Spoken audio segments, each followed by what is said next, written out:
Hello and welcome back to Wildsunne Art Studio. My name is Robinsunne and I'm so pleased to have you here with me today. So I'm in a new room, in another room in my house. We make jelly prints. Please do like this video. If you like this video, leave me a comment and tell me how you think it turned out. Please subscribe if you haven't already and share this video with somebody who you think might also like this video. So today I wanted to show you this way of making this particular kind of crumpled, rumpled looking jelly print. Let me show you. We'll be using 3 different colors. This is phthalo-cyan blue. Okay, you can correct me if you want.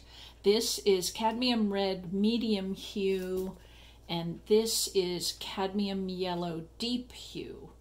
I really like, I like playing with these colors. And I make these prints in 3 different sort of tries at the plate. Very often I let them dry overnight. So the first layer I put down is blue and it looks like this. And over here where there's no paint, I'm going to show you exactly what I do. So first I put down a blue layer and then I let that dry, and then I put down a red layer and then I let that dry, and then I put down a yellow layer over the top of that, and I let that dry with the paper on top of the print so that all the ink kind of mushes together with the wetness of the yellow paint, picks up the paint that's already dried on the plate, and it soaks into the paper, and I let that dry overnight, and I get, the print that looks kind of like this. And I'll show you how I get this wonderful kind of crumply texture.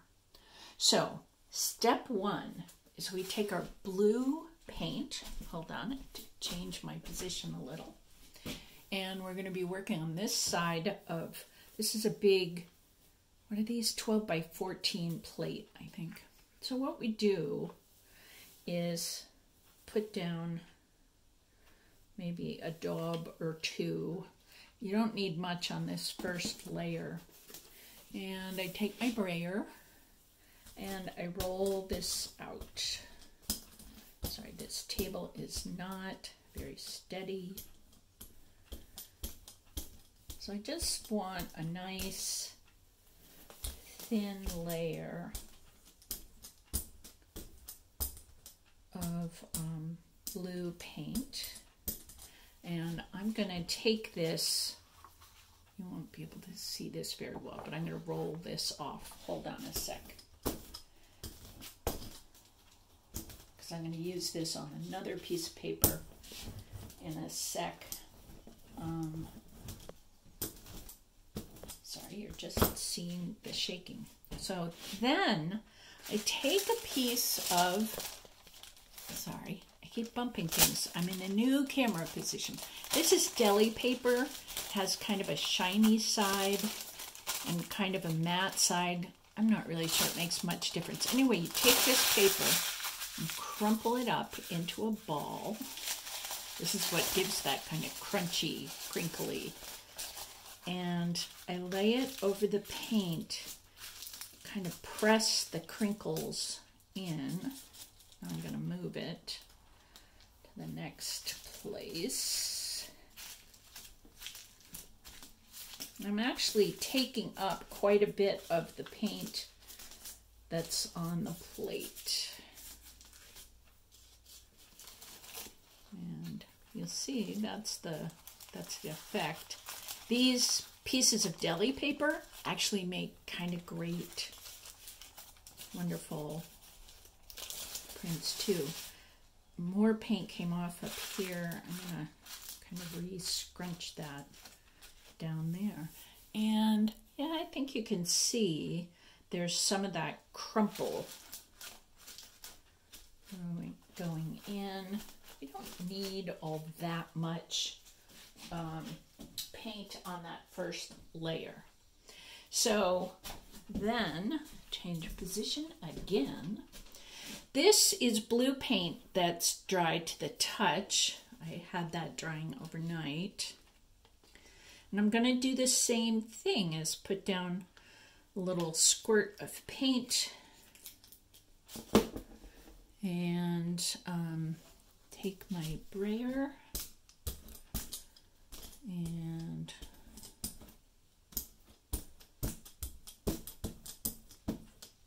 go right over the top.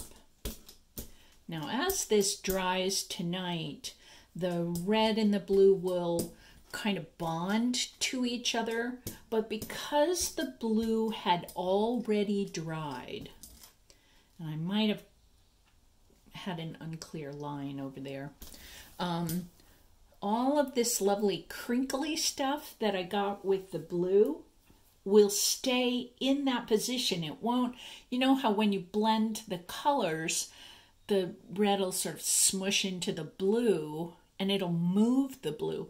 Well, if it's dry, it won't move. So I keep this great kind of crinkly, crackly texture. Sorry, trying to roll off the brayer.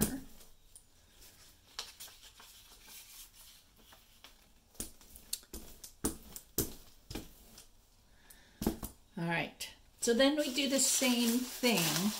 Now this is a piece of deli paper that I had some of the, this might be the same color, it might be a little bit darker orange. So I'd already crumpled it and taken up some blue, and I'd taken it, put it on the yellow paint and crinkled. But it's okay, we can just layer up the paint. It makes this deli paper a really, juicy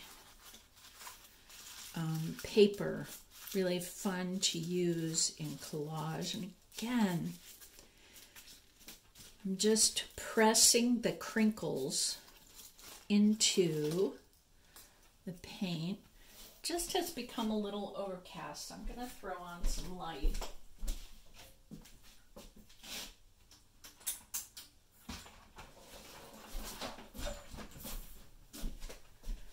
I hope you can see okay.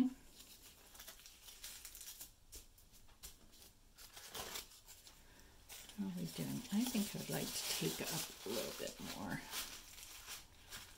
the red paint.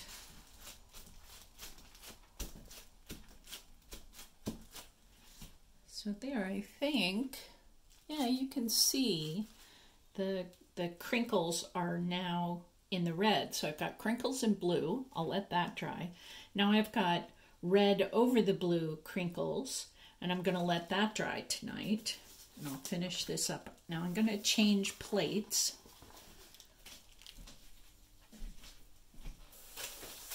Coming right back. So now I have a plate. This is another 12 by 14 plate. Can you see that? Yes. So this had blue paint that I put some crinkles in, and then I had red paint that I also put some crinkles in. This is a lot of red paint. I wish I'd taken a little bit more off. But anyway, the third part is to put yellow over the top. And you can be kind of generous with this third layer of paint, because this will be melting the wetness so it can bond and adhere of the 2 layers of paint underneath. And so we want there to be, you know, enough paint to actually get the job done, to be able to soak through. So I just want to make sure that the paint is entirely covering the area where the paper will go. Okay, so the first thing I will do is take another piece of crumpled Gelli paper, and this one obviously I picked up some blue paint once, and I picked up a little red paint. Make sure that's nice and crumpled.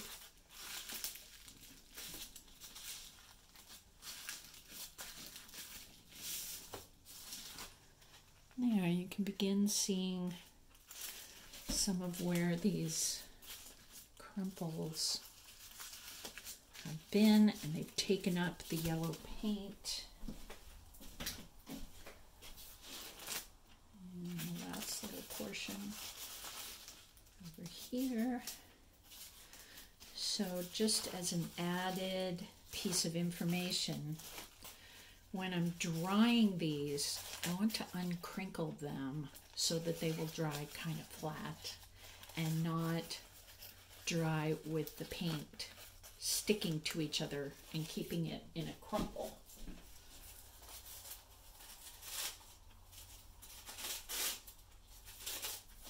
All right, so now I'm going to take, and I'm using, this is my brayer. I want to roll that off a bit.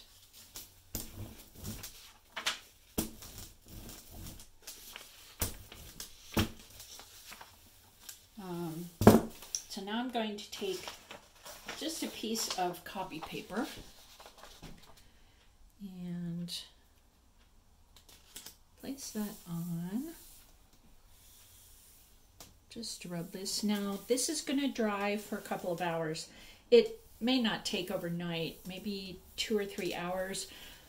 Very much depends on whether you live in a dry area, deserty, whether it's summer or winter, whether you've got your heat on, you know, and that's helping. This is summer in New England for me, so this actually might take overnight. It gets kind of humid here. All right, I'm going to take this plate away. And I'm going to bring in a plate that has been drying for, actually it's been a couple of days. And this is the pull. You can start seeing that. Now for me, I wish that I had taken up a whole lot more of the blue, because this comes out really dark. This really is the blue paint. It just looks kind of black.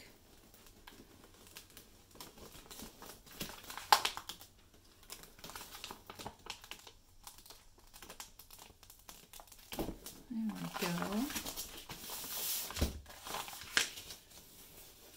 There. So you can see all the crumples.